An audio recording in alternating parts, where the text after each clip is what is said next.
नमस्कार, आप सभी का स्वागत है। आप देख रहे हैं न्यूज 24 और मैं हूं आपके साथ अंजलि आनंद। बुलेटिन की शुरुआत कर लेते हैं इस वक्त की ब्रेकिंग न्यूज के साथ। ईडी के समन के खिलाफ फिर से हाईकोर्ट पहुंचे हैं केजरीवाल ने हाईकोर्ट से अंतरिम राहत मांगी है, जांच में सहयोग के लिए तैयार, ये केजरीवाल की तरफ से कहा गया। और ईडी को गिरफ्तार करने से रोका जाए, ईडी ने आज केजरीवाल को पेश होने के लिए कहा है। और अरविंद केजरीवाल ने यह कहा कि मैं जांच में सहयोग करने के लिए तैयार, लेकिन ईडी को गिरफ्तार करने से रोका जाए। फिर से हाईकोर्ट का रुख किया है अरविंद केजरीवाल ने। इस वक्त की बड़ी खबर आपको बता दें, ईडी ने आज केजरीवाल को समन भेजा और ईडी के समन के खिलाफ फिर से हाईकोर्ट पहुंचे हैं अरविंद केजरीवाल। इस वक्त की बड़ी खबर आपको बता रहे हैं और केजरीवाल ने हाईकोर्ट से अंतरिम राहत मांगी है।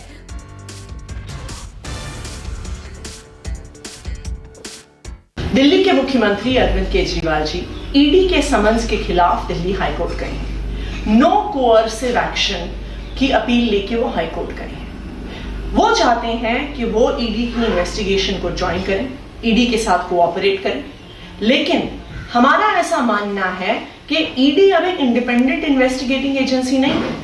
वो कोई जांच नहीं करना चाहती है, वो भारतीय जनता पार्टी का राजनीतिक हथियार है और ईडी अरविंद केजरीवाल जी को बुला के उनको गिरफ्तार करना चाहती है। अगर ईडी का इरादा साफ है, वो सिर्फ जांच चाहती है, तो वो कोर्ट में खड़े होकर कहे कि हम अरविंद केजरीवाल को गिरफ्तार नहीं करेंगे। देखिए, कल भी माननीय न्यायालय ने स्पष्ट किया था कि आपको जांच एजेंसी के सामने जाना चाहिए। उसके बावजूद अगर आज केजरीवाल इस तरह का कर रहे हैं तो मुझे लगता है कि शराब घोटाले में जो उनकी संलिप्तता है वो उसको स्वीकार कर रहे हैं।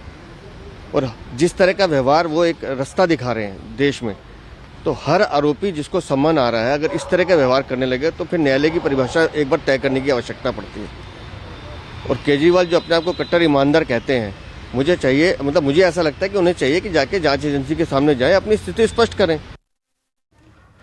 तमाम जानकारी के साथ हमारे सहयोगी अमित पांडे फोन लाइन से जुड़ चुके हैं। अमित, देखिए, ईडी और आप कह सकते हैं आम आदमी पार्टी की लड़ाई आर पार कई लंबे वक्त से दिखाई दे रहा है, लेकिन अब फिर से हाईकोर्ट का रुख किया है अरविंद केजरीवाल ने अब के समन पर। क्या लगता है आपको अब आगे क्या होगा, क्योंकि एक तरफ लगातार ईडी की तरफ से समन पे समन भेजा जा रहा है। जी बिल्कुल अंजलि, हमने पहले भी देखा था कि किस तरह से ईडी जो लगातार समन अरविंद केजरीवाल को भेज रही थी और अरविंद केजरीवाल और आम आदमी पार्टी लगातार इस बात को कह रही थी कि ईडी का समन जो है वो गैर कानूनी है, असंवैधानिक है। और यही वजह है कि पिछले दिनों कल भी हमने देखा था कि किस तरह से हाईकोर्ट में दिल्ली के मुख्यमंत्री अरविंद केजरीवाल जो है वो गए थे और आज फिर से एक बार शराब घोटाले के मामले में अरविंद केजरीवाल जो है वो दिल्ली हाईकोर्ट का दरवाजा खटखटाया है। उन्होंने अपनी याचिका में कहा है कि दिल्ली शराब घोटाले केस में अरविंद केजरीवाल जो है वो जांच में सहयोग करने के लिए तैयार है, मगर लेकिन ईडी जो है वो उन्हें गिरफ्तार न करे। और तो इस पे रोक लगाने की मांग को लेकर जो है वो अरविंद केजरीवाल जो है एक बार फिर से दिल्ली हाईकोर्ट का जो दरवाजा है वो उन्होंने खटखटाया। और सबसे महत्वपूर्ण बात यह है कि आज की मार्च को ईडी के सामने अरविंद केजरीवाल को पेश होना था और उससे पहले सीएम जो है वो जो हाई कोर्ट है वहां पहुंच गए हैं। और लगातार चाहे पार्टी हो या फिर अरविंद केजरीवाल कोर्ट में ये कहते हुए आए हैं कि कहीं ना कहीं इस पूरे मामले में वो सहयोग करने के लिए तैयार है, लेकिन उन्हें इस बात की आशंका है कि जैसे ही वो जांच में शामिल होंगे ईडी जो है उन्हें गिरफ्तार कर सकती है। तो सीधे तौर पर एक तरह से संरक्षण जो है वो हाई कोर्ट से अरविंद केजरीवाल जो है मांग कर रहे हैं। बिल्कुल अमित, देखिए, सबसे बड़ी बात क्या है ना कि जब से समन भेजा रहा है अरविंद केजरीवाल का ये कहना है कि एक ये पॉलिटिकल स्ट्रेटजी के तहत हो रहा है। वो जांच के लिए कहना है कि इसमें सहयोग के लिए तैयार हूं, लेकिन जानना ये चाहेंगे अमित, अब फिर से हाईकोर्ट का रुख किया है और ये कहा है कि ठीक है, मैं जांच पूछताछ के लिए भी तैयार हूं, लेकिन गिरफ्तारी ना हो जाए, ये सिक्योरिटी चाहिए। तो क्या आगे रुख होगा, क्योंकि लगातार कानूनी जो भी हथकंडे वो अपना रहे हैं अरविंद केजरीवाल?